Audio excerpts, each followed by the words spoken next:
Alhamdulillahi Rabbil Alamin. Wassalatu wassalamu ala nabiyina Muhammadin wa ala alihi wa ashabihi ajma'in.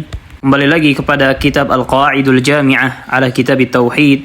Kaidah-kaidah jami'ah yang mengumpulkan kaidah-kaidah di dalam kitab Tauhid. Di antara poin yang perlu diketahui adalah bahwa kalimat La ilaha illallah tidak akan bermanfaat sampai yang mengucapkannya mendatangkan syarat-syarat La ilaha illallah dan menjauhkan diri dari pembatal-pembatal la ilaha illallah. Maka keliru sangkaan orang yang menyangka bahwa semua yang mengucapkan la ilaha illallah itu bermanfaat baginya, walaupun tidak mendatangkan syarat-syaratnya, walaupun dia melakukan pembatal-pembatal la ilaha illallah. Dan ini termasuk dari syubhat-syubhat kaum musyrikin. Maka perlu diketahui yang benar adalah bahwa kalimat la ilaha illallah tidak akan bermanfaat sampai orang yang mengucapkannya mendatangkan syarat-syarat la ilaha illallah dan menjauhkan diri dari pembatal-pembatal la ilaha illallah. Renungilah sabda Nabi SAW dalam suatu hadis yang diriwayatkan oleh Imam Muslim. Man qala la ilaha illallah wa kafara bima yu'badu min dunillahi haruma maluhu wa damuhu wa hisabuhu 'ala Allah.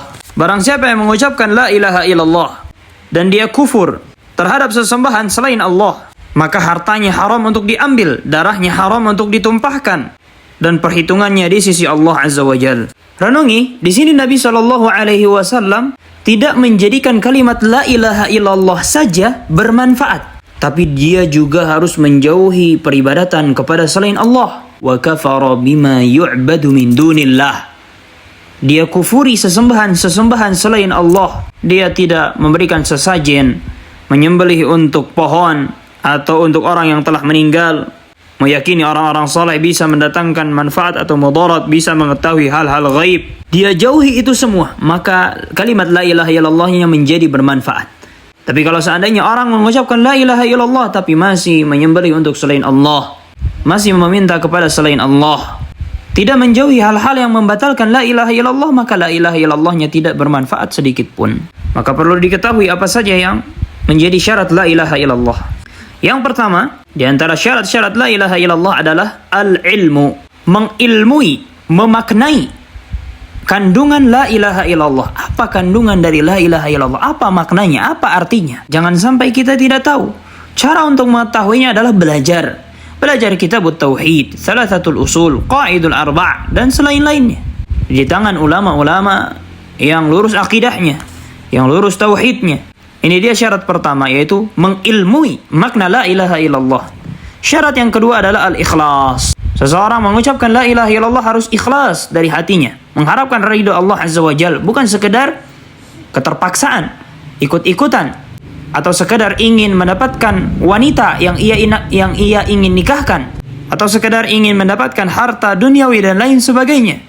Maka tatkala seseorang mengucapkan la ilaha illallah, dia harus ikhlas, yang menafikan kesyirikan. Maka tidak boleh baginya sedikit pun untuk memalingkan ibadah-ibadah kepada selain Allah. Ini dia syarat yang kedua, itu ikhlas.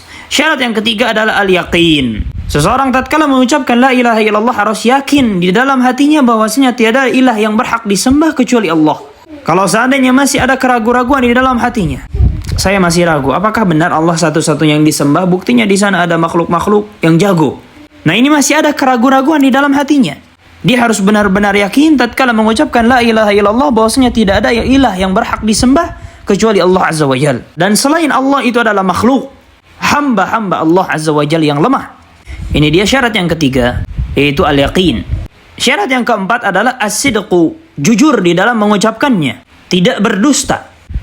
Syarat yang kelima adalah al-mahabbah, harus disertai dengan cinta. Tidak ada sedikit pun tatkala mengucapkan la ilaha illallah rasa benci kepada Allah, rasa benci kepada Islam, enggak ada sedikit pun.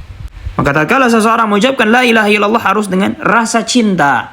Ini dia syarat yang kelima. Syarat yang keenam adalah al-qabul, menerima dengan legowo bahwasanya la ilaha illallah tidak ada sesembahan yang berhak disembah kecuali Allah. Dia terima dengan legowo, dengan hati yang lapang, tidak ada sedikit pun pengingkaran, tidak ada satu kata pun yang terucap, kan nenek-nenek moyang saya dahulu punya sesembahan-sesembahan lain. Ada sedikit pun pengingkaran. Syarat yang ketujuh adalah al-inqiyad, tunduk. Maksudnya apa? Tatkala seseorang mengucapkan la ilaha illallah, dia harus tunduk dengan cara hanya mengibadahi Allah Azza wa Jal dan meninggalkan segala sesembahan, segala kebiasaan yang masih berbau syirik, adat istiadat, warisan dari nenek moyang yang berbau syirik dia tinggalkan. Inilah bukti bahwasanya dia tunduk kepada la ilaha illallah. Maka ini dia syarat-syarat la ilaha illallah. Yang pertama berilmu, yang kedua ikhlas, yang ketiga yakin, yang keempat jujur, yang kelima cinta, yang keenam menerimanya, yang ketujuh tunduk. Dan yang diinginkan, yang dituntut dari seorang muslim adalah bukan hanya menghafal syarat-syarat la ilaha illallah, tapi dia juga mengamalkannya. Dan di antara poin yang perlu seorang muslim untuk mengetahuinya adalah apa saja yang bisa membatalkan kalimat la ilaha illallah. Pembatal-pembatal keislaman, pembatal-pembatal la ilaha illallah itu sangatlah banyak. Akan tetapi dari sekian banyak itu hanya kembali kepada lima usul, 5 inti, 5 sumber dan 5 poros. Yang pertama adalah syirik. Yang kedua kufur. Yang ketiga kemunafikan, nifaq. Yang keempat bid'ah. Yang kelima dosa. Ini adalah 5 sumber pembatal-pembatal la ilaha illallah kembali kepadanya. Dan di sana ada kitab khusus yang membahas tentang pembatal-pembatal keislaman, ditulis oleh Syekh Muhammad bin Abdul Wahhab At-Tamimi An-Najdi alaihi rahmatullah, Nawaqidul Islam. Di antara pembatal-pembatal itu ada yang membatalkan Islam dari akarnya, dan ada juga yang mengurangi kesempurnaan tauhid yang wajib untuk ditunaikan. Maka perlu bagi seseorang hamba untuk mempelajarinya secara detail, secara terperinci. Semoga Allah Azza wa Jal mengokohkan kita di atas tauhid sampai kita bertemu dengan Allah Azza wa Jal dan menjauhkan kita dari segala bentuk kesyirikan dan fitnah. Sallallahu ala nabiyina Muhammadin wa ala alihi wa ashabihi ajma'in. Subhana rabbika rabbil izzati amma yasifun wa salamun ala al-mursalin walhamdulillahi rabbil alamin. Ilahuna walhamdulillah. Wassalamu alaikum warahmatullahi wabarakatuh.